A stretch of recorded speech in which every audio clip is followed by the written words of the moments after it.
It is terrific to be here, and thank you all for waiting since we are late in the day. And we would like to get it rolling with some questions quickly. I'd first like to introduce our panel. First, Mr. Alan Schwartz, Executive Chairman of Guggenheim Partners. Alan. Next, Mr. Paul Segal, Chief Executive Officer of LS Power. Mr. Jeff Johnson, Managing Director in the Americas and Sustainable Investing at Temasek. And finally, Mr. Sanjay Shrestha, Chief Strategy Officer of Plug Power.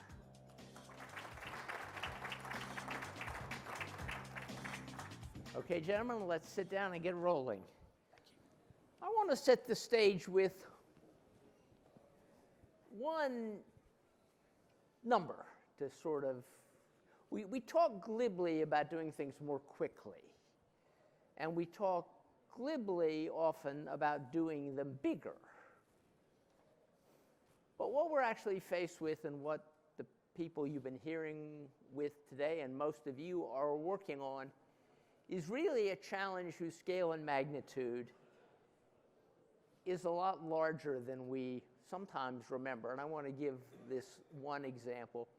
The world's been cooking along for a long time. Every year, shareholders and bankers and investors and pension funds and companies have been putting between $1.5 and $2 trillion a year into keeping our energy supplies flowing. That's the capital expenditure. Let's say $2 trillion in good years. In order to deal with the Paris pledges, which 90% of the world's nations have made, during the decade of the 20s, we will need to average $4 trillion in capital expenses on providing energy. And by the end of the decade, we are likely to be needing to spend $7 trillion. So the whole scale of the global landscape for energy production is going to be changed in the next 6 or 7 years if we have a shot at meeting our Paris obligations.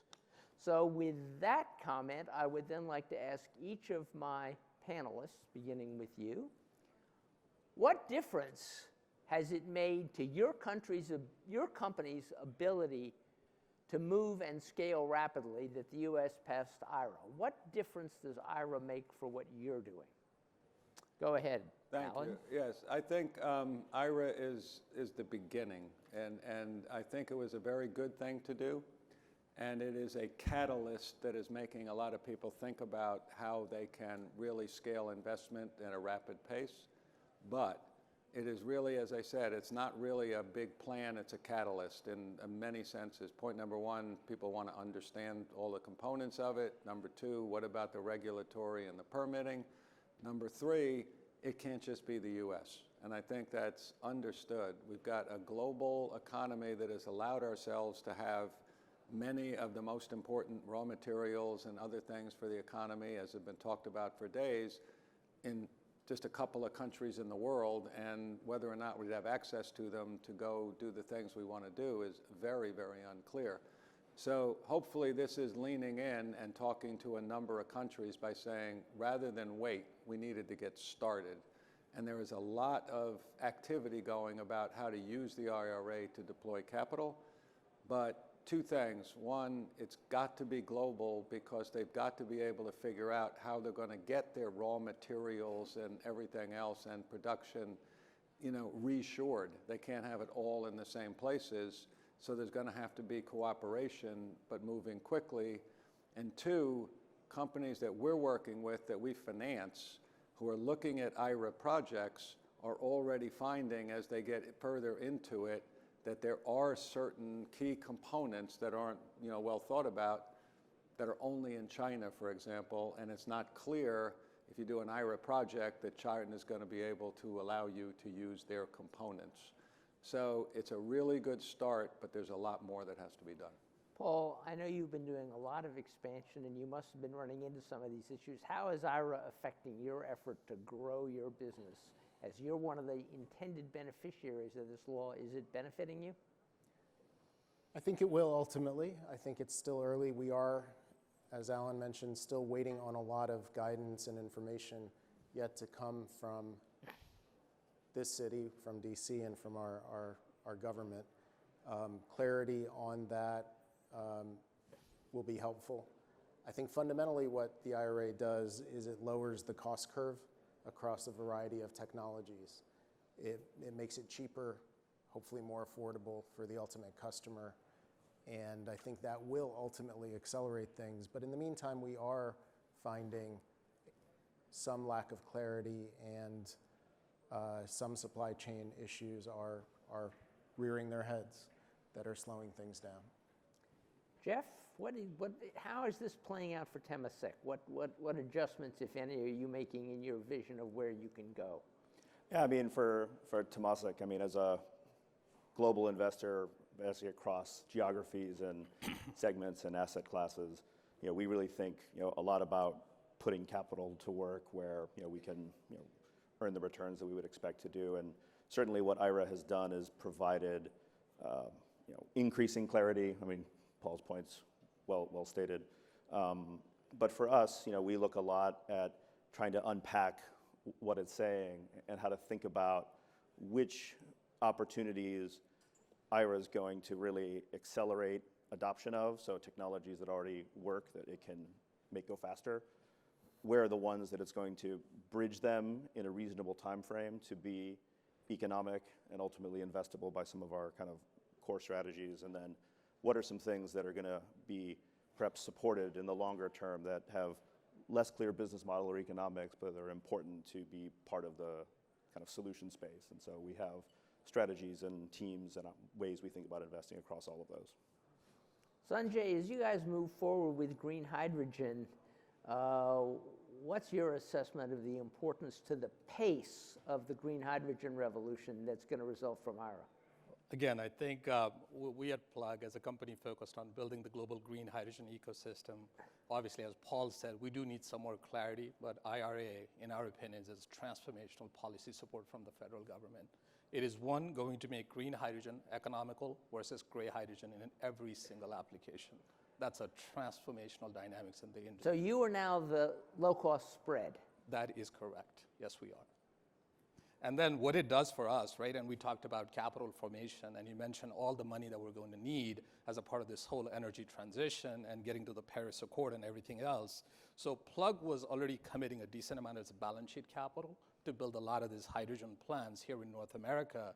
But with the passage of the Inflation Reduction Act, what that does for us is it really improves the payback of this plant, allows us to recycle the capital. So today we're doing 100% equity financing, but down the road, this will allow us to go down the path of potentially 30% equity financing, 20% equity financing, and that $1 allows us to build 5 plants instead of just building 1 plant and really get this industry moving much faster. Second question, Alan, you talked about the global implications of this. Given that energy security, and it can no longer be separated from military security, they're clearly linked in a world at war, how do you think the role of our allies in the developed world, and how many of the right things are we doing to actually build the alliances you think we need, and where are we falling short? Yeah, no, it's a really important point, and there's several things I want to say quickly that, look, the global economy needs certain things. My generation started with the largest increase in working age population in the U.S. was coming into a background of very low savings from a generation of World War II and the Depression. And so we had to find ways to make capital investments and get capital cheaper and more available, and we did that. We're coming now, the peak of that demographic wave, we're about to face the largest decline in working age population in basically every major economy's history, against a background of a massive wave of savings that was built up during that period of time. And so how are we going to redeploy capital in a way that can do what we were able to do in our own countries, find the populations that are going to be growing and consumers of capital, find ways to get that capital in productive ways to them, and help that build the global economy. And so it's not as if the economy has to suffer because we have to deal with security or sustainability. We have to deal with security, we have to deal with sustainability for the economy, and people are becoming aware of that. But to do it, we've got to get the capital to go into the parts of the world that have population growth, that have areas that they can put in the new technologies and deploy them behind some infrastructure build.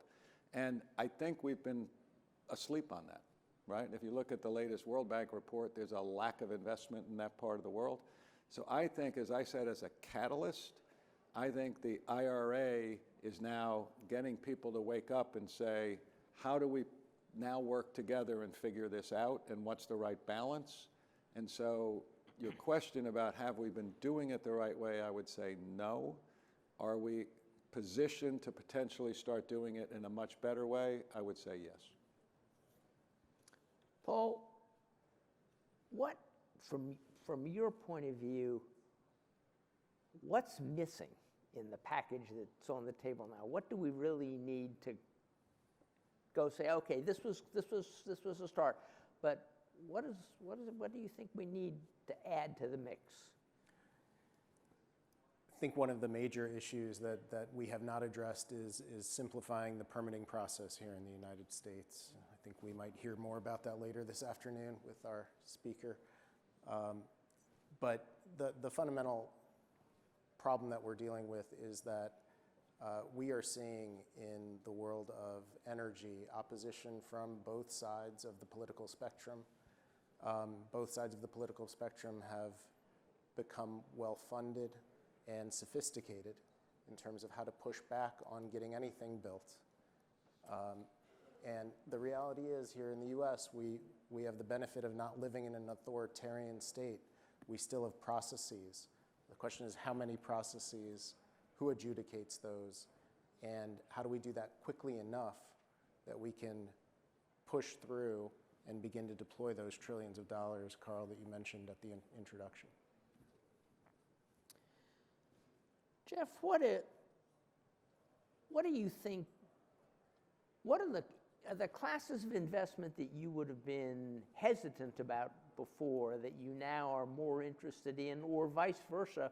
Are there things you might have been eager to invest in before that you think now maybe their time has come and gone?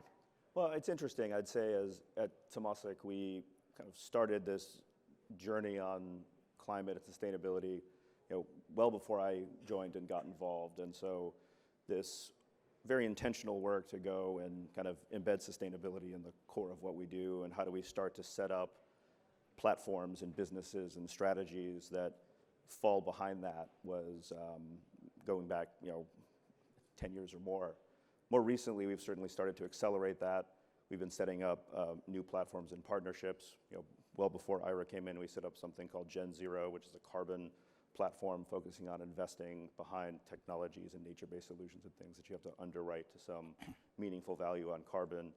We set up a joint venture with BlackRock called Decarbonization Partners to do kind of late venture, early growth investing. So, a lot of these things were already underway. We set up a platform in Southeast Asia with HSBC called Pentagreen to help lift up the investments around kind of early infrastructure.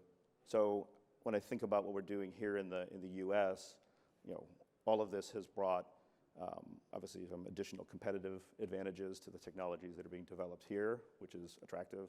It's brought a certain level of certainty that you can start to think about being able to underwrite, which has a lot of value to it. But for us, especially in the growth investing side, we spend a lot of time thinking about where there are technologies that have unit economics that work in markets that are inflecting with great management teams. I mean, if you think about that, what the IRA has done has really helped accelerate a lot of those. And like I said in the first question, there's a lot of businesses that work today that'll get better. There's ones that this will help cross the chasm. We really like those. And then the ones that are longer term, those are some of these other platforms we set up, like Gen Zero or some of our early stage investments where we take exposure. So we really try to work across the spectrum. We also have a very large portfolio that we try to kind of deeply decarbonize as well. This isn't about box ticking for us. This is about really kind of problem solving, and how do we work with all the right stakeholders to do that. Sanjay, green hydrogen is, I mean, it's sort of a thing that takes one form of energy and delivers it to another place in another form of energy. Sure. It's not really an energy source, it's an energy transmitter. Sure. So I'm a consumer. Why should I care? What's exciting about green hydrogen, assuming that it actually becomes a major part of our energy system? What am I gonna, how's my life gonna be different if it happens? In a lot of different ways, right? So, when you really think about green hydrogen, I think you got to think about it in multiple different, aspects, if you would. First, as plug, we have deployed a lot of fuel cell system. Today, it is in the material handling industry, and that has helped people actually gain productivity. That have actually helped labor savings. That have actually allowed these warehouses to run better. And during the COVID timing, we moved about 25% of the food and the groceries in the US with our hydrogen fuel cell forklifts. So people got the stuff on time, productivity was there, right? So that's one application. Second application is then when you start to think about it from the decarbonization perspective in many different industries. Let's take an example where today, as a phase one of our growth, we're building this 500 tons of liquid green hydrogen in North America. That is going to help with our fuel cell application in the material handling industry, fuel cell application to stabilize the grid with our stationary product. But when you really think about decarbonizing the electric grid, decarbonizing the transportation industry, you now have to think about where do I get the right source of that renewable? Going back to your point, right? It's an energy transfer mechanism. You have the lowest possible cost of renewable at a location. You might not have the demand for that electricity or just demand in general in that location. You produce green hydrogen. You move that green hydrogen via pipeline infrastructure, if you would, and then move that hydrogen to a location where you can actually start to use stationary power. So you are now able to think about how the electric grid starts to become even more and more green.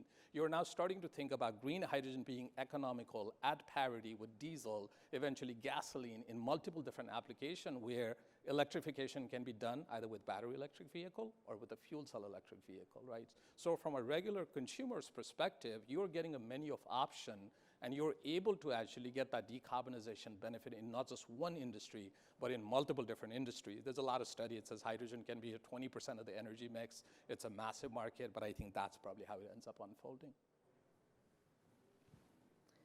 Alan, you're talking about a world in which there's an incredible level of collaboration, at least among many nations. And I'm not sure that my readings of the daily newspaper would give me so much confidence that I'm in that world. I would like to be in that world. Are we in a new Bretton Woods moment? Do we really need to step back and really rethink our instruments of global cooperation? The Bretton Woods moment, you and I both agree, is very, very much relevant. Basically, it's necessity is the mother of invention, and a lot of things don't change until you're facing potential crisis, and then all of a sudden that gets you to change. And so I think there was a real turning moment, quite frankly. You saw it in all the communities we talk about and all of these kinds of summits when Russia went into Ukraine, and where basically people had just said, we'll send our capital wherever it wants to go, we'll take it in, don't worry about it. All of a sudden, people saying, well, where do all these fertilizers come from? Where do crops come from? What happens if we can't get natural gas? Everybody wakes up to that fact that they were overly complacent. And so I'm not saying you snap of fingers and everybody's going to really, get together and come together. But the need to do it is compelling. And so the incentives behind it are really powerful. And one thing about capital, one of the things I've always said, I did a study one time, capital doesn't require a passport, right? So, but capital does require some rules as to how it can be deployed and earn its return back. So we can get this, and one of the things, by the way, and when we talk about capital, we talk about investments and everything else. One of the things that I think could be the most powerful incentive on top of IRA is if we could just get a group together and define carbon credits, right? Because the entire corporate community is begging for these credits, right? They're basically going forward. And so if the government sit there and say, we shouldn't just think about what we can put into the system, But corporations understand one thing. We have a desperate need for this, and learning curve pricing comes from accelerating volume. So they will give credits to the types of things that Temasek would invest in, or these in order to get the acceleration of the cost curves coming down, because they're going to need them and a lot better. So it'd be one of the things that would be one of the most simple things to do is unlock the billions of dollars of corporate credits that could come in this market besides government incentives. But you are arguing that people should get, I guess I would call them strategic credits, based on the fact that a particular investment accelerated the process of bringing the price down for everything else. It really, yes, it will do that, but you don't know what it's going to do. You just have to know that if this happens and they put hydrogen here and there's science that says that will reduce the carbon footprint from other things, let's just figure that out, call that a credit, and the money that comes in is just getting a credit for offsetting the carbon that we have or the carbon that we're producing. And that, just like the IRA gives a subsidy to some of these investments that say, oh, wait a minute, now the cost curve's coming down and debt can come in behind it, credits would do exactly the same thing. Paul, I'm going to ask you to talk a little bit about the geography of where your company is going, because I think if you read one set of articles in the newspaper about the politics of clean energy, you would think we had a deep divide along blue versus red, and that clearly all the wind and solar power in the country would be in states that voted for Joe Biden. You, of course, know that is not true. And in fact, you were demonstrating that really, even places that thus far haven't really participated heavily in the clean energy revolution are actually quite good places to do so, because that's what you're doing as a company. Can you talk about that? Sure. Look, so to your point, some of the best renewable resource in this country is in the middle of the country, places that traditionally are not the bluest of states. That makes them the lowest cost resources. And the other thing that I should have mentioned about the IRA that I fundamentally believe is that it is ultimately a job creation program. And as communities begin to see the benefits of bringing jobs, whether those be our construction, installation jobs, manufacturing jobs, or in my town, finance jobs, into the community, it becomes really difficult to go back.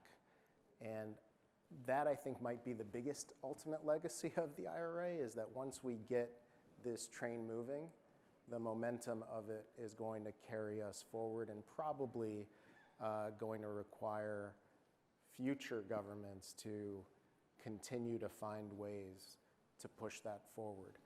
But our activities are national. We are very focused on keeping the lights on through flexible gas-fired generation. We're very focused on building new competitive high-voltage transmission. We're focused on renewables and storage through a standalone business that we spun out recently, and then making a variety of clean energy transition investments across the spectrum, including companies like EVgo in the vehicle electrification space, C-Power, where we're doing demand response, and a variety of other industries. But the opportunity set is extraordinary.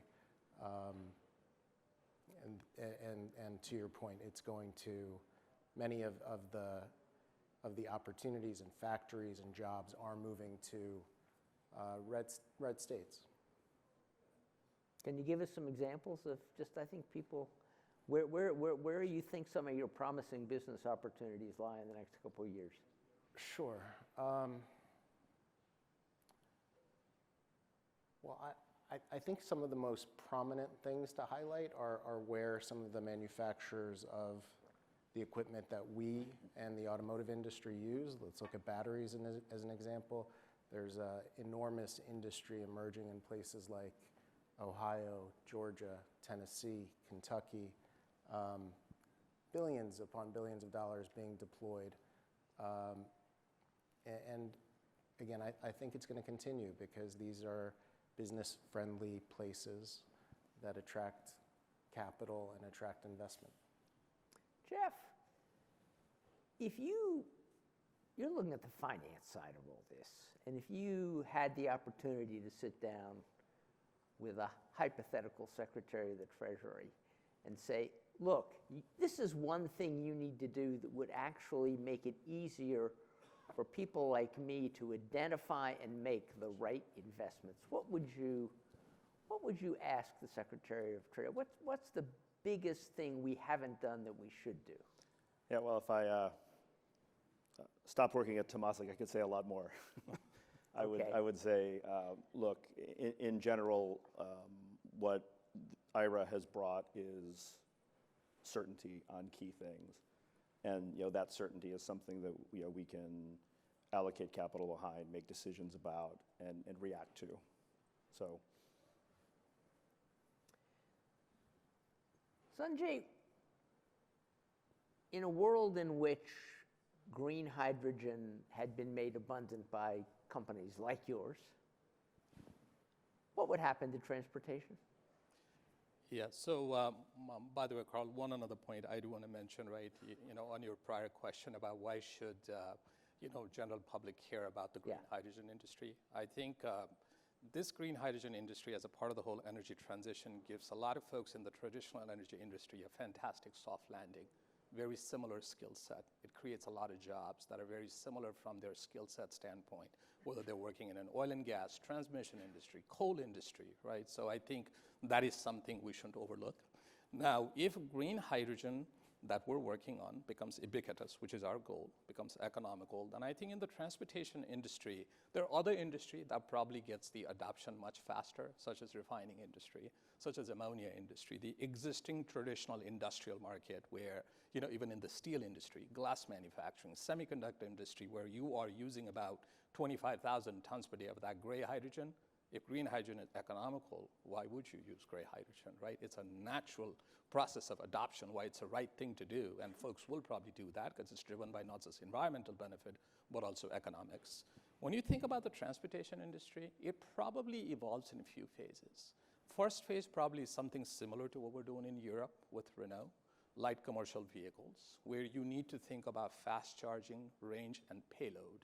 That is the transportation application where you're probably going to run into a lot of limitation with a battery electric vehicle.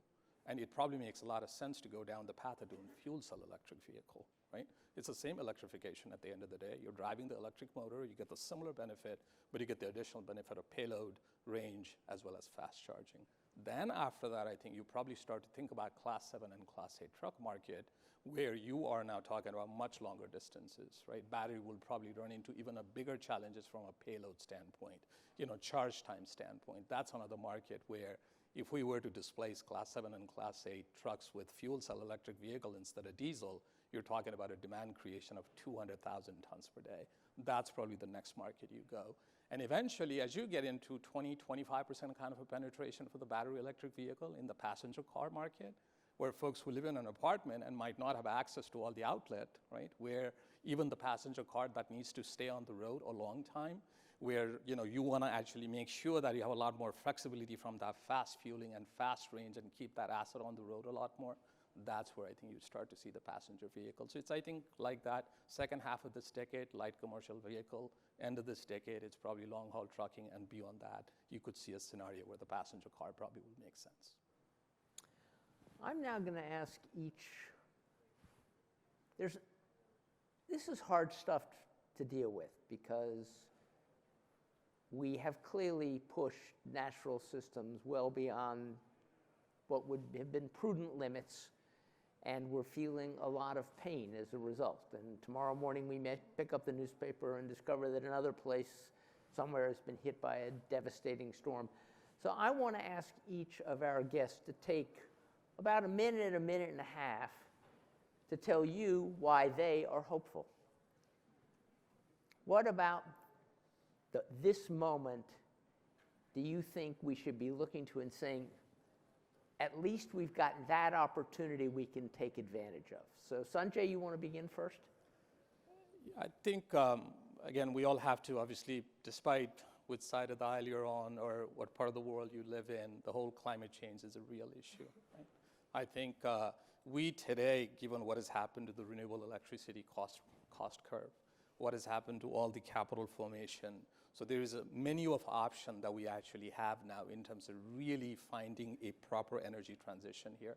And I think there is a path for us to get to that Paris Accord goal. But if we don't act now, we all need to, as a team, whether it's an investment side, whether it's even a different company, right? Whether it's other consortium, whether it's a global partnership, we have to act now. We don't have time to wait.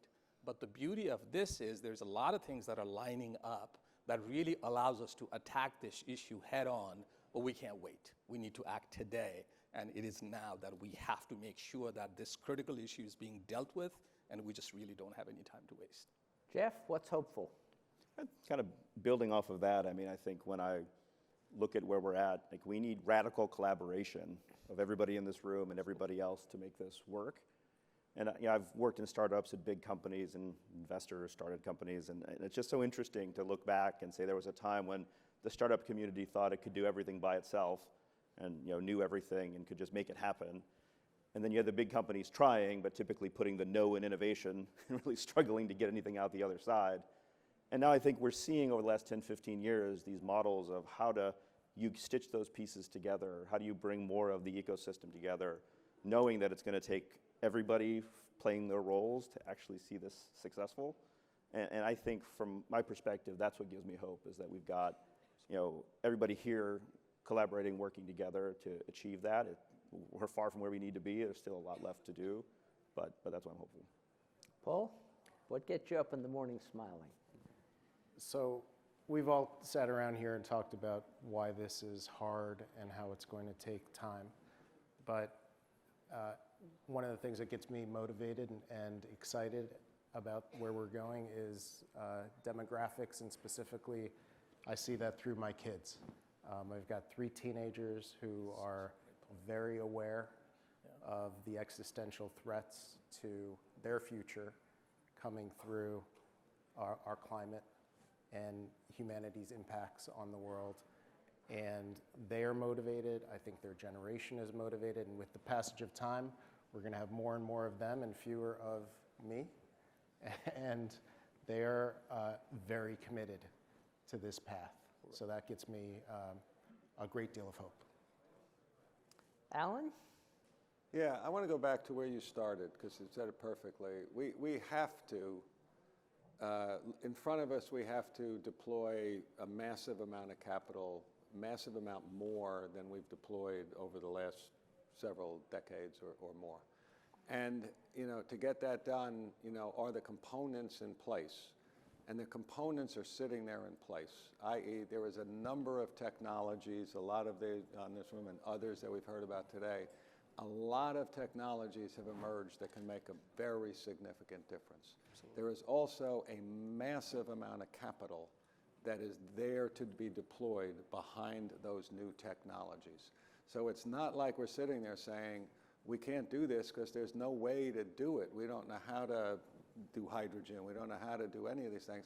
The technology's there, and as I said, there's a massive wave of capital besides government that wants to come in. And so the one piece, if now with the IRA as a catalyst, with certain events in the world waking people up to what they were doing before and how it wasn't working, then I think if you pull that together, the key to get all this done is the regulatory and permitting that was said. The technology's there, the capital's there.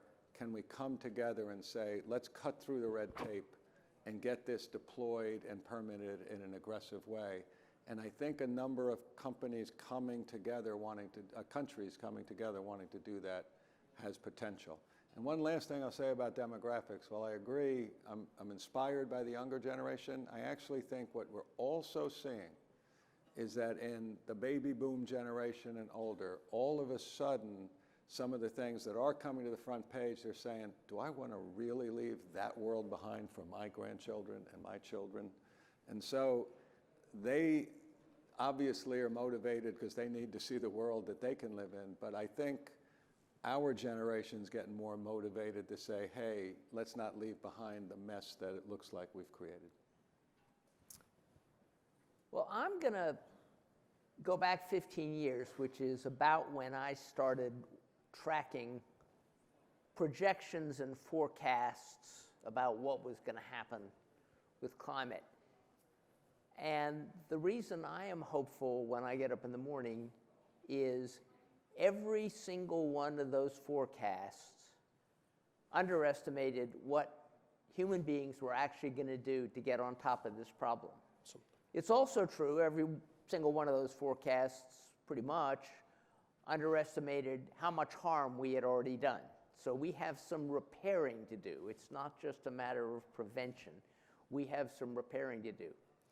But for years, there was a kind of parlor game that climate advocates played every year when the International Energy Agency came out with its forecast of how much solar power there was going to be deployed in the next 2 years. Frequently, the amount of solar power that IEA forecast it was going to see on the map in 2 years had already been deployed and exceeded. Now, IEA's now caught up, so that is, I no longer have that parlor game to play. But I think it is important for all of us to recognize what matters is not where we are. What matters is not how fast we're moving. What matters is how fast we are accelerating. But to do that, we have to get ready to embrace far more change than we ever expected. But it can be, if we embrace it, good change. I want to thank you all very much. And you're going to hear some very interesting ideas from the next speaker. And I'm going to conclude and give him the floor. We'll go this way. That was spectacular.